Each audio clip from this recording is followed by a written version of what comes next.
Bali ngayon po ay magluluto po tayo ng baon ni Tito Deo sa laot. At ito lang po yung kanyang pinaluto. Ayan po, luto na po tong ating sarsyadong itlog o sarsyadong kamatis. Ayan po, yan pong ibabaon ni Tito Deo mamaya. Bali po ay magdagdag tayo dito ng tataniman. Bali, babakuran ko muna po to.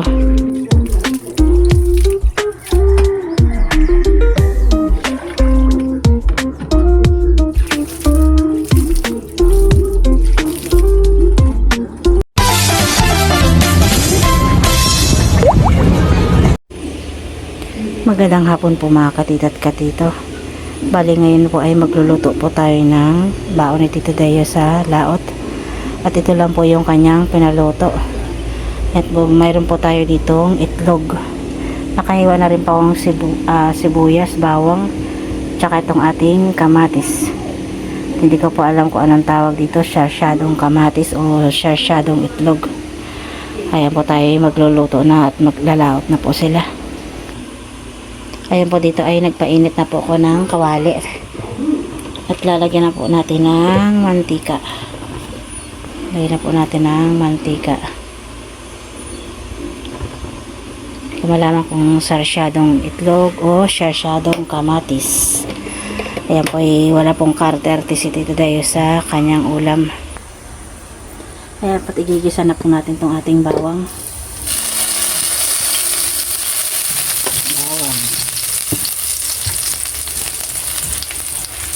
Bali po si Tito Deo kahapon ay hindi po siya lumaot. Dahil anong oras na rin po siya dumating.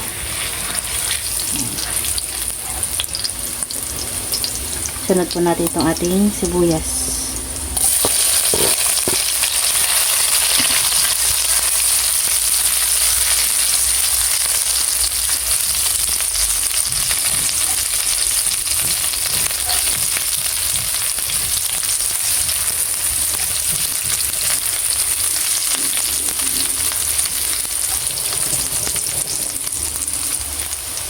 Dapat ilagay na rin po natin itong ating kamatis. Ayan.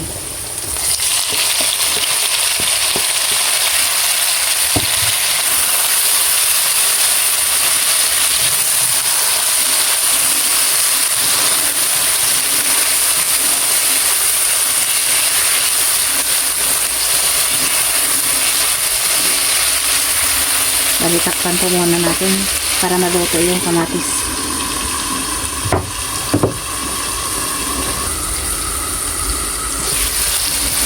Haluin po ulit natin.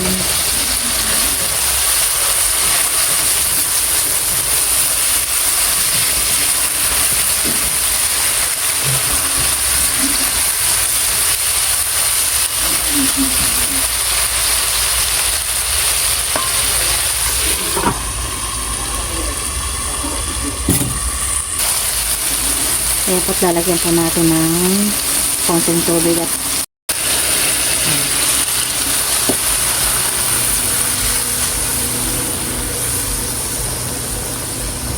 pakuloyin lang po natin.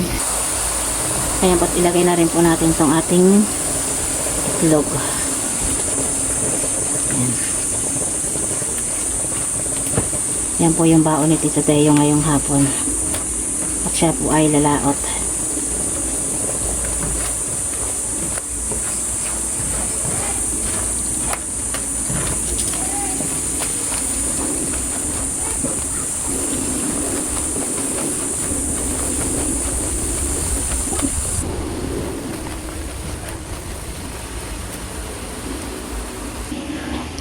Ayan po, luto na po itong ating sarsyadong itlog o sarsyadong kamatis.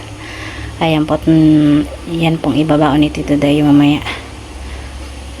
Sana po ay magustuhan ni Tito Deo. Many unbearable hours later. Magandang hapon po mga katito at katito. Ayan po yung ating mga okra ay lalaki na po. Ay bali po ay inilipat ko na po dito sa lupa. At ito naman po yung ating sigarilyas. Ayan. Bali ililipat ko na rin po yan pag natapos ko na pong ilipat itong mga okra. Ayan po, at mayroon pa po akong ililipat dito. Ayan po yung ating pabiniing talong.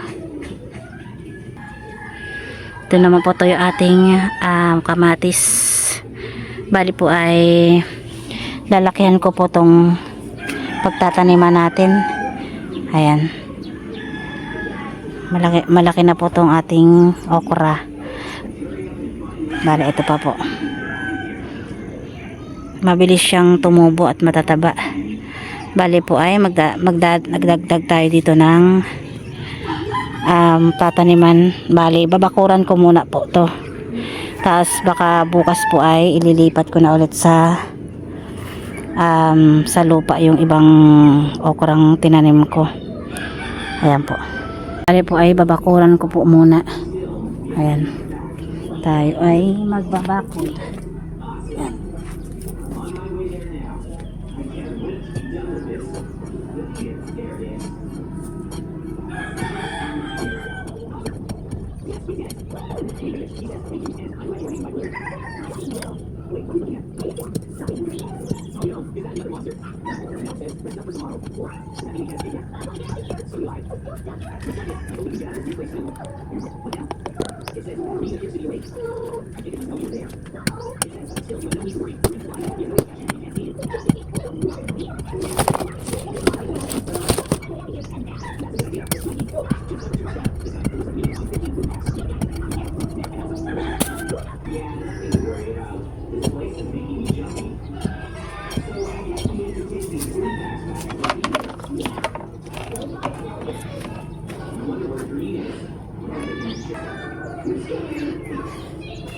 Ayan po, hanggang dito lang po yung ating babakuran. Tayo mapagalitan na may-ari. Tayo mapagalitan na may-ari.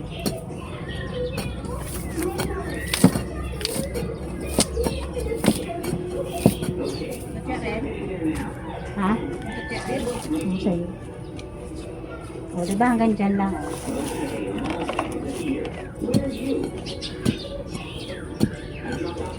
Ano naman ang ano mo, malalapit lang. Kaya nga eh.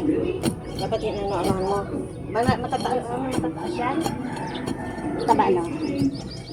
Tapos yung mga sigarilyas dyan ko sa gilid lagay. Sa mga gilid-gilid. Ano, sa labas? Sira. Eh, ano ko lang nga ng luwas, mamaya dyan ay manok. Tutukan yung dahon.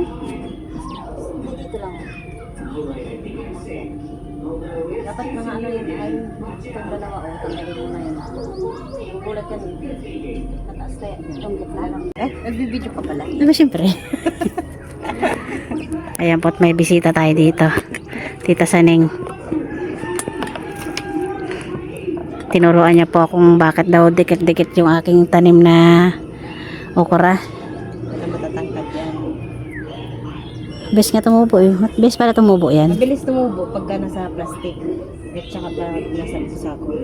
Gugulat kayo yan, magiging malnourished na yan. Pag hindi mo nadidiligan na. Dapat umaga. Ano baka ano? Ba dati yan yung nakatitipan.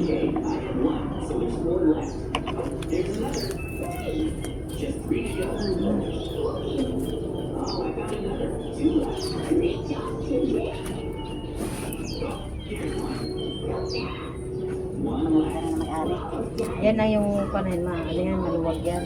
Alay. Malawang pagkarag ano yan. Makapal pati ang daon yan. Yung? Yan, ito. Sigarilyas? Makakapal ang daon yan. Pagapa.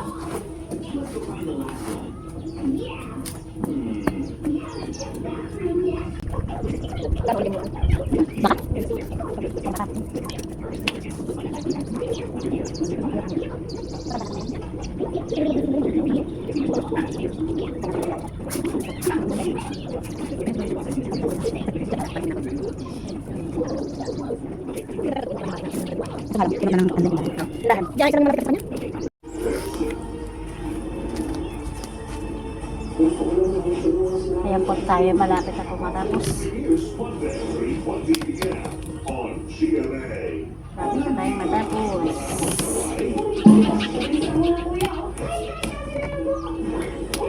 Regular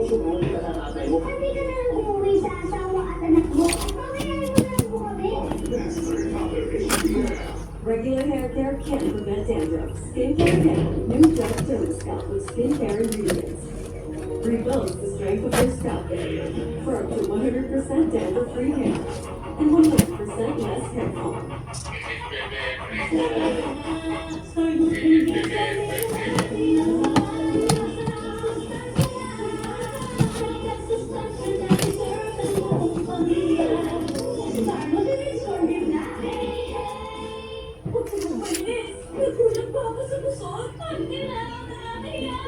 Init.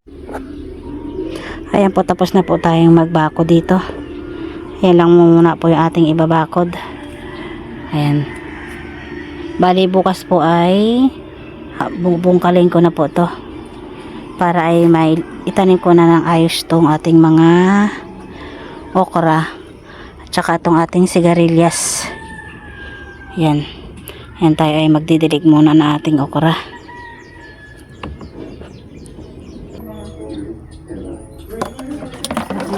Muna tayo.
Ayan po, tapos na po tayo magdilig.